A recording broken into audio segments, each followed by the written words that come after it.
Hello, good day. Ako nga pala si Ian Narciso. And I'm Grace Narciso. I'm one of the volunteers sa Ministry of Health, sa prayer team, and sa merchandise. Ako naman nagsiserve ako sa Ministry of Health din, sa Logistics and Tech, prayer team. Head din ako sa production team. Nagsiserve kami dito sa Wisdom Church of Manila since nag-start yung Wisdom Church 2 years ago.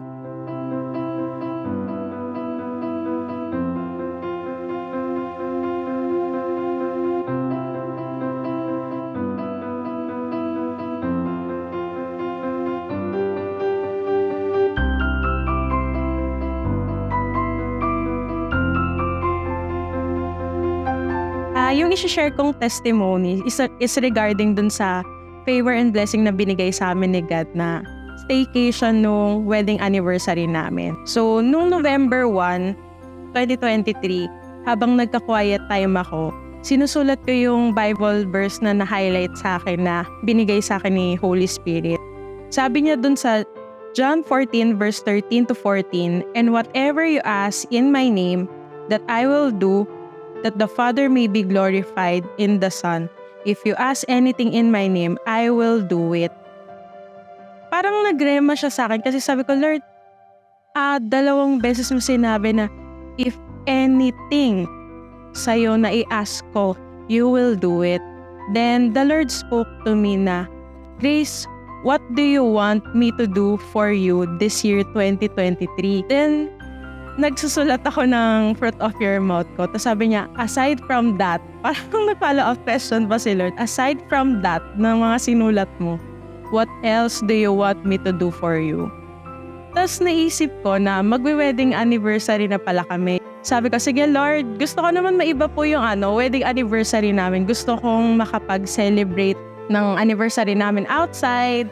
Kasi nung first year anniversary namin to third year anniversary, kasi yun during pandemic and lockdown. So parang wala talaga kaming total celebration. So yun yung sinabi ko kay Lord. Lord, gusto ko makapag-celebrate kami outside, makakain sa labas, and then makapag-plan kami for year 2024. And then, the Holy Spirit gives me the instruction. Sabi niya sa akin, habang nagsusulat ako sa tithes and offering, sabi niya sa akin, isulat mo yung specific na gusto mong mangyari sa wedding anniversary nyo.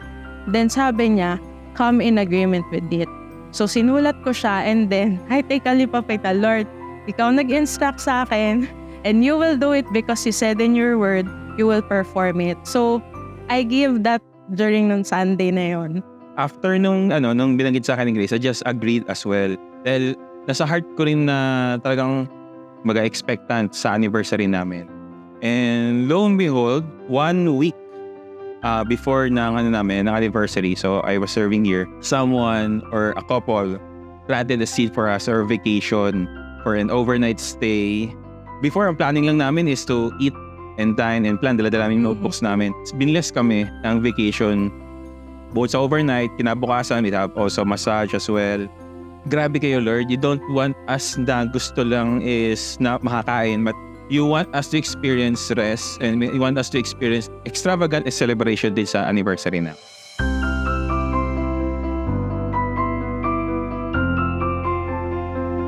Naging reminder sa akin yan ni Holy Spirit kasi that time na na-receive namin yung revelation na yun from the Lord. Because Lord, thank you because you are the God of more than enough. Okay. Hindi lang dun sa sinabi ko, kundi gustong-gusto ng Panginoon na ibigay yung more than enough sa ating mga anak niya. And the Lord tells me na yung mga travels, hindi namin nagamit, hindi namin nagawa during nung pandemic. Sabi niya, I will restore it for you and I will perform it for you this year.